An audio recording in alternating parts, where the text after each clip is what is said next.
आता नागपुरात एक मोठी बातमी आहे। नायलॉन मांजाची ऑनलाईन विक्री थांबवा असं उच्च न्यायालयाच्या नागपूर खंडपीठानं सायबर विभागाला सांगितलंय। तसे आदेश दिलेत।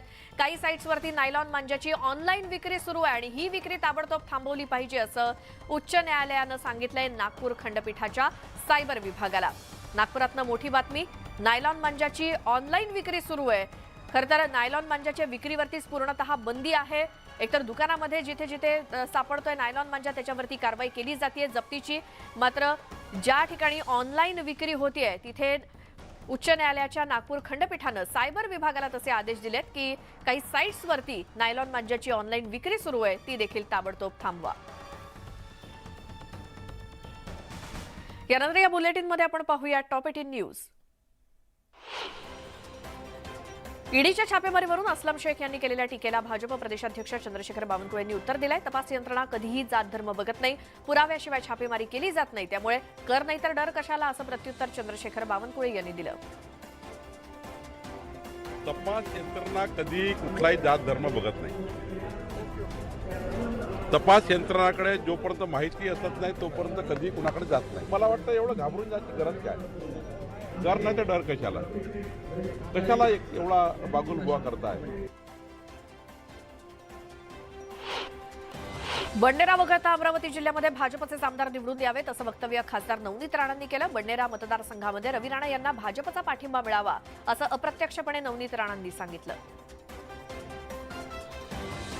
माझे लोकसभामध्ये 6 विधानसभा येते आणि बोंडे साहेबांची आमची मुळशी त्याला ऍड करू आणि बाकी पूर्ण तालुक्यामध्ये जेही मतदारसंघ आहे ते प्रत्येक ठिकाणी आपलेच पक्षाच्या येणाऱ्या भविष्यामध्ये आमदार पाहिजे। त्या पद्धतीने आपण सगळे ग्राउंडवर काम केला पाहिजे। मनसे अध्यक्ष राज ठाकरे 18 जानेवारीला बीड जिल्ह्यातल्या परळी न्यायालयात हजर होणार आहेत। 2008 मधील चिथावणीखोर वक्तव्याप्रकरणी परळी न्यायालयानं राज ठाकरेंना अजामीनपात्र वॉरंट बजावलंय आणि या प्रकरणीच राज ठाकरे परळी कोर्टात हजर राहणार आहेत। सोलापुरात रयत क्रांती संघटना, प्रहार जनशक्ती पक्ष आणि राष्ट्रवादीच्या पदाधिकाऱ्यांनी जनशक्ती शेतकरी संघटनेमध्ये प्रवेश केला। जनशक्ती शेतकरी संघटनेचे अध्यक्ष अतुल खुपसे पाटील यांच्या उपस्थितीत पदाधिकाऱ्यांनी जनशक्ती शेतकरी संघटनेत प्रवेश केला। शेतकरी संघटनेतला कार्यकर्ता आणि शेतकरी वैतागलेला आहे। एका बाजूनी बच्चू कडूची प्रहार संघटना सत्तेच्या वळचणीला जाऊन बसली। महाविकास आघाडी सरकारच्या काळात बच्चू कडू मंत्री आहेत, त्यावेळेसही कार्यकर्त्याला जर न्याय मिळत नसेल तर ती आता शेतकरी पुत्र म्हणून शेतकऱ्यांच्या पोराबरोबर जनशक्ती शेतकरी संघटनेत येते। पुणे मुंबई दरम्यान पुन्हा थेट विमान सेवा सुरू करण्यासाठी हालचाली सुरू करण्यात आल्यात। लोहगाव विमानतळ प्रशासनाकडून याबाबत विविध विमान कंपन्यांची बोलणी करण्यात येत आहेत आणि ही सेवा सुरू झाल्यास पुणे ते मुंबई हा प्रवास 30 मिनिटांच्या आत पूर्ण होऊ शकणार आहे।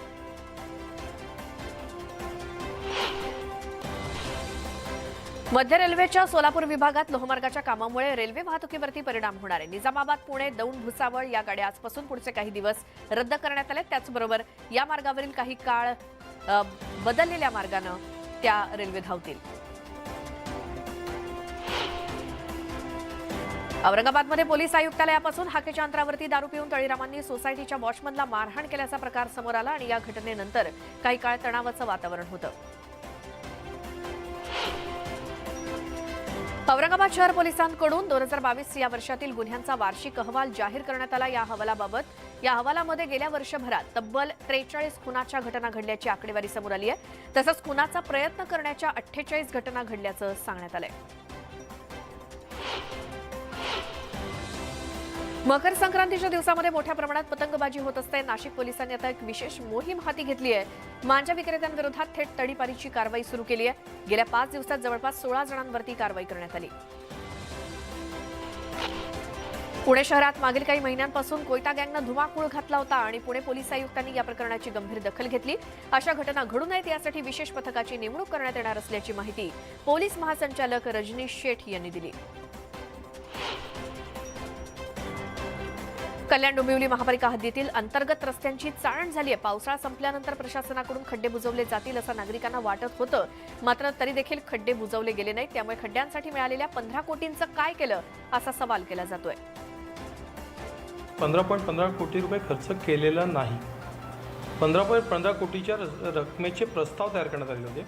त्या प्रस्तावाची कामे अद्याप पूर्ण झालेली नाहीत. साधारणतः 80% कामं पूर्ण झाली, 20% कामं अजून सुरू आहेत. भंडारा जिल्ह्याच्या उमरी गावातील गावकरी मागील 15 वर्षांपासून रस्त्याच्या प्रतीक्षेत आहेत. मुख्य रस्त्यासाठी जोडणारा 3 किलोमीटरचा रस्ता पूर्णतः उखडला असल्यामुळे नागरिकांना प्रवास करताना मोठी कसरत करावी लागते. आम्हाला बहुत त्रास आहे आणि खड्डे बहुत पडलेले आहेत. बारिशला पण बहुत त्रास राहते. बहुत लोक पडतात आणि गाड्या पण तिथं रोडवर ठेवावं लागतं. बघ जाण्यासाठी बारिशमध्ये बहुत तकलीफ आहे, राहता पण तकलीफ आहे. रस्ता एवढा काही खराब झाला आहे का तिथं गाडी चालणं नामुमकिन सारखं आहे. कितीतरी लोकांचे ॲक्सिडेंट झाले आहेत, कितीतरी फ्रॅक्चर झाले. कमीत कमी 5 वर्षापासून इतका काय उखडला आहे का पायदळ चालायला सुद्धा म्हणजे मुसीबत आहे. औरंगाबादच्या वाळूजमधील अहमदनगर पुणे हायवेवरील भूमिगत गॅस पाईपलाईनच्या कामामुळे नागरिकांच्या घरांना तडे गेलेत. विरोधी पक्षनेते अंबादास दानवेंनी वाळूज परिसरातील नुकसानग्रस्त घरांची पाहणी केली.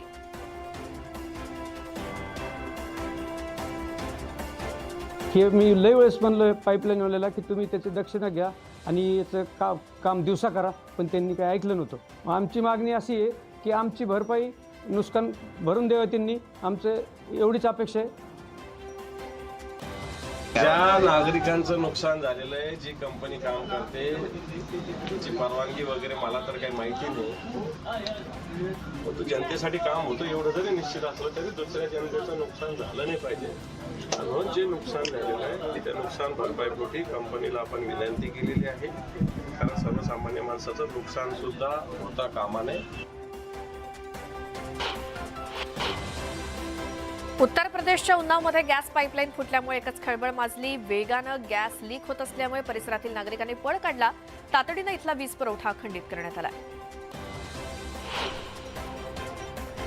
पश्चिम बंगालनंतर आता आंध्र प्रदेशातील विशाखापट्टणममध्ये सुद्धा वंदे भारत ट्रेनवरती दगडफेक करण्यात आली. पंतप्रधान मोदी 19 जानेवारीला या ट्रेनला हिरवा झेंडा दाखवणार आहेत, मात्र त्याआधीच ट्रेनवर दगडफेक झाली.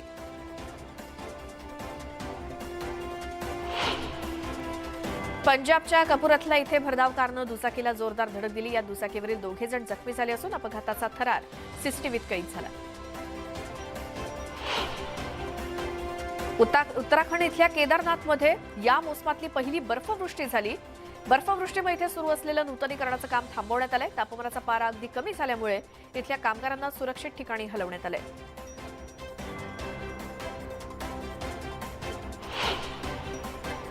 काश्मीरच्या कारगिल भागात तुफान बर्फवृष्टी झाली आणि बर्फवृष्टीमुळे इथले रस्ते बंद झाले असून तापमानात सुद्धा घट झाली आहे. प्रचंड प्रमाणात रस्त्यावरील बर्फ हटवण्याचं काम बीआरओकडून हाती घेण्यात आलंय.